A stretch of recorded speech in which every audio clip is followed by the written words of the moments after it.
selamat malam. Jumpa lagi ya. Iya. Kelihatan lebih sekarang hari ini. Iya. Cukur baru, lebih ganteng, lebih muda ya. Iya.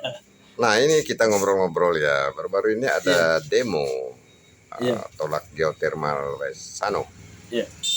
Ya ada kericuhan, ada pro kontra. Ya menurut Pak Sil bagaimana sebagai kaum muda, generasi muda yang ada di Manggarai Barat?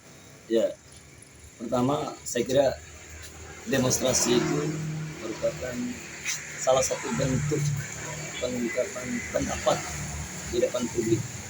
Ketika tidak puas, ketika tidak menemui solusi dalam sebuah isu, tentu salah satu salurannya adalah demonstrasi. Tetapi saya kira tidak dengan itu, tidak menggunakan cara-cara anarki dalam melakukan demonstrasi. Kira-kira seperti itu. Oh ya, memang pernyataan pendapat ya. Kalau tidak puas dengan tulisan, dengan konsep-konsep, ya turun ke lapangan untuk menyuarakan aspirasi mereka, ya. Suara mereka, Betul. Perasaan mereka dan semuanya. Ya begitu. Betul. Ya. Betul sekali. Nah, baru-baru ini ada anarkis. Bagaimana menurut tanggapan? Ya, itulah yang kita sesalkan. Sebetulnya kita mengapresiasi niat baik mereka menyampaikan protes kepada pengambil kebijakan soal proyek geothermal di Sanongguang. Kita apresiasi karena mereka memberikan pikiran kritis. Hanya cara penyampaian dalam demonstrasi itu menurut saya kurang terlalu elegan, kurang berwibawa, karena terlalu mengandalkan kekuatan otot, kurang menggunakan akal sehat menurut saya. Pak, bagus sekali Pak Sil, benar sekali uraiannya. Ya. Sekarang kok suaranya jauh berubah, lebih berwibawa ya. Ya, terima kasih Pak Sil, selamat sore, selamat malam. Ya, terima kasih banyak. Ya. Selamat malam Pak Sis. Ya, malam. Ya, bagaimana kabar? Sehat? Sejauh ini sehat. Akhir-akhir ini cukup sibuk ya, jarang berada di kota Labuan Bajo. Ya, urusan di antara profesi dan sama-sama kita baru-baru ini di Labuan Bajo ada demonstrasi Perhimpunan Mahasiswa Katolik Republik Indonesia cabang Ruteng bersama Labuan Bajo dan bersama lembaga swadaya masyarakat yang bernama Sun Spirit. Menurut Pak Asis selaku Ketua Komodo Lawyers Club yang peduli dengan perubahan, pembangunan, dan apa yang terjadi di Manggarai Barat ini, bagaimana? Bagaimana tanggapannya? Ini ada dua kelompok. Kalau saya membaca fase, ada fase yang disebut fase pro dan kontra. Ada kelompok itu. Lalu ada lagi fase yang lebih akademik. Ada kelompok yang menamakan peduli alam, peduli lingkungan. Ada lagi yang disebut peduli perubahan. Nah, terkait adik-adik yang melakukan aksi demonstrasi, saya kira waktu dulu saya mahasiswa juga begitu. Kita kritis terhadap semua gejolak sosial yang terjadi di masyarakat. Tetapi saya pernah juga mengatakan kepada adik-adik bahwa saya juga mengkritisi pergerakan hari ini, bahwa pergerakan teman-teman adik-adik ini sudah bergeser dari nilai sesungguhnya, dari roh perhimpunan ini dibentuk dulu. Saya juga pernah bergabung di PMP di Jakarta, tetapi yang menjadi trending pergerakan dulu itu adalah pergerakan intelektual. Yang di depan adalah gerakan intelektual. Kita adu pendapat, adu gagasan. Pergerakan lapangan itu hanya salah satu cara dari sebuah pergerakan perhimpunan untuk sebuah isu yang krusial. Tapi jangan salah kita melihat setiap isu. Taruhlah sekarang kita bahas tentang geothermal. Nah, yang saya baca dari adik-adik ini bahwa pergerakan yang dilakukan itu adalah pergerakan atas nama publik, bonum comune, kepentingan banyak orang. Pertanyaan kritis saya, kepentingan banyak orang itu siapa? Nah, kepentingan publik yang dimaksudkan itu dalam kajian akademik itu adalah menyuarakan kepentingan atas kepentingan banyak orang. Dia bukan kepentingan segelintir. Jadi dia mengatasnamakan banyak orang. Suara banyak orang menghendaki ini. Nah, apa yang terjadi sekarang yang Basis lihat apa? Yang sekarang ini saya tidak membaca pergerakan itu mengatasnamakan bunuh komunis. Karena faktanya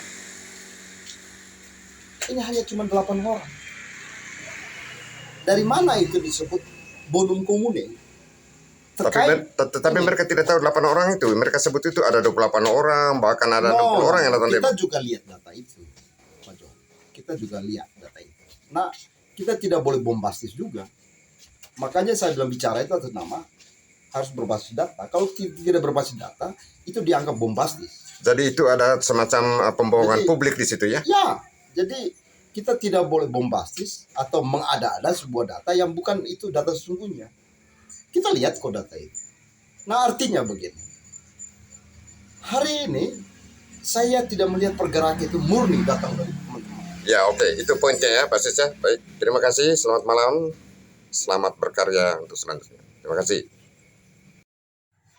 Ya, Basil, sesuai yang ditanyakan itu tentang demonstrasi dan tentang penolakan geotermal seperti yang pada demo kemarin yang kita saksikan, kita dengar, kita baca apa yang mereka katakan dan alasan-alasan yang mereka kemukakan.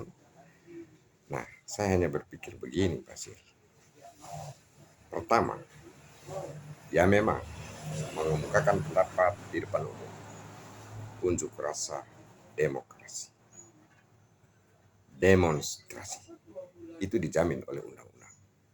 Tapi harus ingat, menyatakan pendapat berbanyak orang atau 1-2 orang di depan umum adalah kebebasan, tetapi kebebasan yang bertanggung jawab. Ingat, berbicara, menyatakan pendapat, pikiran di ruang publik dengan catatan tidak memaksa orang untuk mendengar, tidak memaksa orang untuk harus bertemu dengan kita, dan itu memang sudah diatur di dalam undang-undang. Jadi publik itu mendengar, mau mendengar ya, tidak mendengar ya. Tapi yang terjadi adalah seseorang itu di ruang publik dia melakukan unjuk rasa, demonstrasi, boleh. Tapi catatan saya adalah jangan anarkis. Itu yang saya lihat kemarin. Kemudian pertanyaan Basil, Tony tentang penolakan geotermal. Nah, saya hanya berpikir, jangan-jangan orang lupa bahwa potensi bumi, air, dan kekayaan alam di dalamnya itu berada di dalam kekuasaan negara. Dan itu dijamin dan diamanatkan oleh Undang-Undang Dasar 1945 pasal 33. Tetapi mungkin orang bertanya, apakah di situ negara mutlak berkuasa mutlak untuk mengelola? Oh tidak. Di dalam pasal itu juga disebutkan pemanfaatan ekonominya harus dipertimbangkan dari sisi kekeluargaan. Itulah sebabnya di masyarakat Wesano ya, masyarakat adatnya diajak berbicara, diajak untuk melihat masa depan, dilihat bagaimana masa depan negara ini, masa depan kebutuhan listrik kita.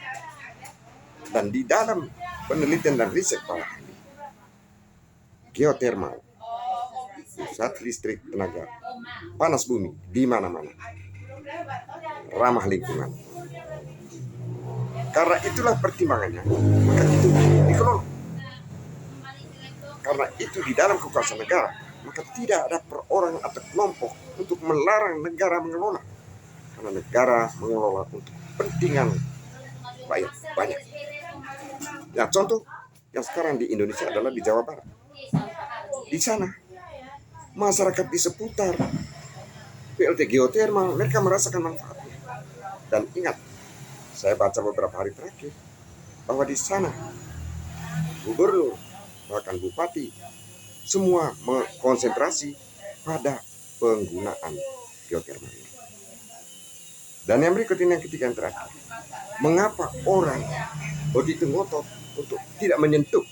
Saya hanya berpikir bahwa kita ingat di dalam Alkitab, ya, ada satu bagian yang tidak boleh disentuh.